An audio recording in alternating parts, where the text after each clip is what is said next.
نوح علیہ السلام اللہ کے ایسے پیغمبر تھے جو تقریباً 950 سال زندہ رہے۔ آدم علیہ السلام کے بعد کی نسلیں بہت نیک تھیں، پر تقریباً 1000 سال بعد شیطان نے ان لوگوں کو بہکایا کہ کچھ نیک اور بزرگ لوگوں کو یاد رکھنے کے لیے ان کے بت بنا لو، تو لوگوں نے کچھ بزرگوں کو عزت دینے کے لیے ان کے بت بنا لیے۔ اس وقت تو بتوں کی پوجا نہیں ہوئی، پر کچھ نسلوں بعد کے لوگ آہستہ آہستہ ان بتوں کو پوجنے لگ گئے۔ کفر اور شرک عام ہو گیا اور ایک اللہ کی عبادت بند ہو گئی۔ تب اللہ نے دنیا میں نوح علیہ السلام کو بھیجا۔ اس وقت انسانوں کی عمریں زیادہ ہوتی تھیں اور نوح علیہ السلام کی عمر تقریباً 950 سال تھی۔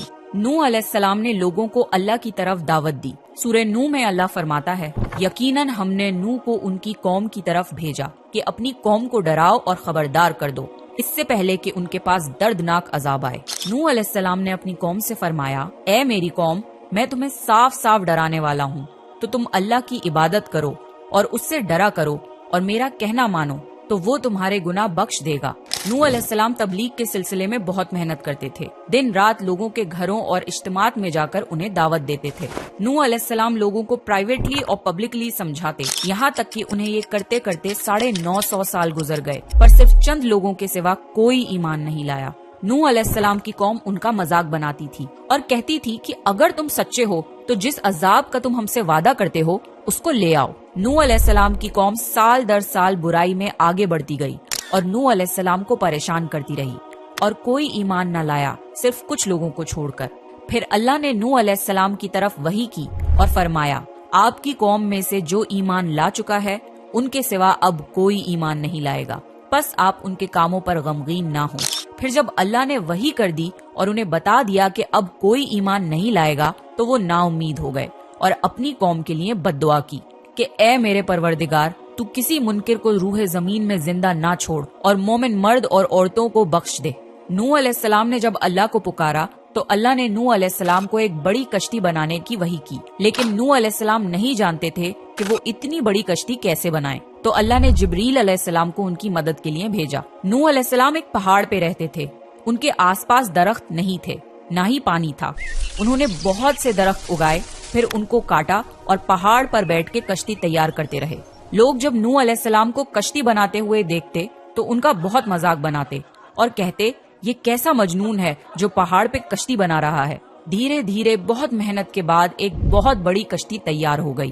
ایک جگہ آتا ہے کہ نوح علیہ السلام نے یہ کشتی 100 سال میں تیار کی۔ اس کشتی کی لمبائی 300 گز، اونچائی 30 گز اور چوڑائی 50 گز تھی۔ ایک اندازے کے مطابق اس کشتی کی لمبائی 1 کلومیٹر سے زیادہ تھی اور گہرائی 30 ہاتھ تھی۔ یہ کشتی عام کشتیوں کی طرح اوپر سے کھلی ہوئی نہیں تھی، بلکہ اس کو جیسے نیچے سے بند کیا گیا تھا ویسے ہی اوپر سے بھی بند کیا گیا تھا، تاکہ اوپر سے جو بارش برسے وہ انہیں نقصان نہ دے۔ اس کشتی کے 3 فلورز تھے اور ہر فلور میں ایک دروازہ تھا۔ اللہ نے نوح علیہ السلام کو حکم دیا کہ مومنوں کو اور اپنے گھر والوں کو اور زمین پر بسنے والے تمام جانوروں کا جوڑا جوڑا اس کشتی میں سوار کر لو۔ پھر اللہ نے آسمان اور زمین میں سے پانی کھول دیا اور سیلاب آ گیا۔ اس سیلاب نے دنیا میں رہنے والے انسان اور جانور سب کو غرق کر دیا۔ طوفان کا پانی پہاڑوں سے بھی اوپر ہو گیا اور صرف نوح علیہ السلام کی کشتی اس طوفان میں باقی رہی۔ صرف وہی لوگ اور جانور بچے تھے جو کشتی پر سوار تھے۔ اتنے بڑے نبی ہونے کے باوجود نوح علیہ السلام کا بیٹا کشتی پر نہ آیا۔ نوح علیہ السلام نے اسے پکارا کہ میرے بیٹے اس کشتی میں آ جا اور کافروں کا ساتھی نہ بن، لیکن اس نے کہا کہ میں کسی پہاڑ کی چوٹی پر پناہ لے لوں گا جو مجھے اس پانی سے بچائے گی۔ نوح علیہ السلام نے فرمایا کہ آج اللہ کے حکم سے کچھ بچنے والا نہیں مگر وہ ہی جس پہ اللہ رحم کرے۔ باپ اور بیٹے کے درمیان یہ گفتگو جاری تھی کہ ایک طوفانی موج نے ان کے بیٹے کو غرق کر دیا۔ جب نوح علیہ السلام کے سامنے ان کا بیٹا غرق ہو گیا تو ان کی آنکھوں میں آنسو آ گئے اور وہ پکار اٹھے، اور تو نے مجھ سے وعدہ کیا تھا کہ میرے گھر والوں کو نجات عطا فرمائے گا، اور تو تمام حاکموں میں سے بہتر حاکم ہے، لہٰذا یہ ناممکن ہے کہ تیرا وعدہ پورا نہ ہو۔ اللہ نے فرمایا، اے نوح، وہ تیرے اہل سے نہیں تھا کیونکہ وہ کافر تھا۔ کفر نسب کو ختم کر دیتا ہے۔ اللہ نے نوح علیہ السلام سے فرمایا کہ آپ ہرگز وہ چیز نہ مانگیں جس کا آپ کو علم نہیں۔ نوح علیہ السلام یہ بات سمجھ گئے اور فوراً اللہ سے توبہ کی۔ فرمایا، اے میرے پروردگار، میں تیری ہی پناہ چاہتا ہوں اس بات سے کہ تجھ سے وہ مانگوں جس کا مجھے علم نہیں. اگر تو مجھے نہ بخشے گا اور مجھ پر رحم نہ کرے گا تو میں خرابی والوں میں ہو جاؤں گا. کشتی نوح علیہ السلام اور ان کے ساتھیوں اور سارے جانوروں کی نسل کو لیے پانی کی تیز لہروں پر بلندی سے چل رہی تھی، مگر زمین پر موجود ہر چیز، انسان، جانور، پرندے غرق ہو چکے تھے. ان میں سے کوئی باقی نہیں بچا تھا. اگر کوئی بچا تھا تو وہ تھے کشتی والے. نوح علیہ السلام اور ان کے ساتھی 6 مہینے تک اس کشتی میں رہے. آخر اللہ کے حکم سے طوفان رک گیا. اللہ نے زمین کو حکم دیا کہ وہ پانی نگل جائے.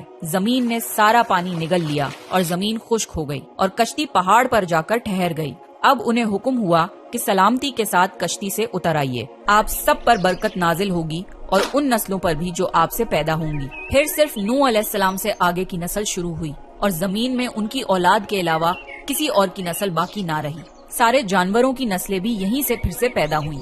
نوح علیہ السلام کے 3 بیٹے تھے، سام، حام اور یافز، جن سے دنیا کی نسل آگے بڑھی. سام کی اولاد گندمی رنگ کی تھی. عرب ممالک سیریا، فلسطین اور اسرائیل کے لوگ سام کی اولاد ہیں. حام کی اولاد کالی رنگت کی تھی. افریقہ، ایبوریجنل آسٹریلیا، انڈیا، ایجپٹ اور سوڈان کے لوگ حام کی اولاد ہیں. گوری رنگت کے لوگ یافز کی اولاد ہیں. چائنا، جاپان، کوریا اور یورپ کے لوگ یافز کی نسل ہیں. نوح علیہ السلام کا چوتھا بیٹا جو ایمان نہ لانے کی وجہ سے برباد کر دیا گیا تھا، اس کا نام کنان تھا اور اس سے کوئی نسل آگے نہیں بڑھی. قرآن میں اللہ نے فرمایا، اور ہمیں نوح نے پکارا تو دیکھ لو کہ ہم کیسی اچھی دعا قبول کرنے والے ہیں. ہم نے اسے اور اس کے فرما برداروں کو اس زبردست مصیبت سے بچا لیا اور اس کی اولاد ہم نے باقی رہنے والی بنا دی. طوفان کے بعد نوح علیہ السلام 350 سال زندہ رہے. پھر نوح علیہ السلام فوت ہو گئے. نوح علیہ السلام کی کشتی آج بھی موجود ہے. ریسرچرز نے ترکی میں اس کشتی کو ڈھونڈ لیا ہے. قرآن میں اللہ نے فرمایا، اور بے شک ہم نے اس واقعے کو نشانی بنا کے باقی رکھا. پس ہے کوئی نصیحت حاصل کرنے والا؟ لوگ سٹوریز کو تو ڈینائی کر سکتے ہیں پر ایویڈنسز کو ڈینائی نہیں کر سکتے. نوح علیہ السلام کی یہ کشتی ایک بہت بڑا ایویڈنس ہے اس پورے واقعے کا.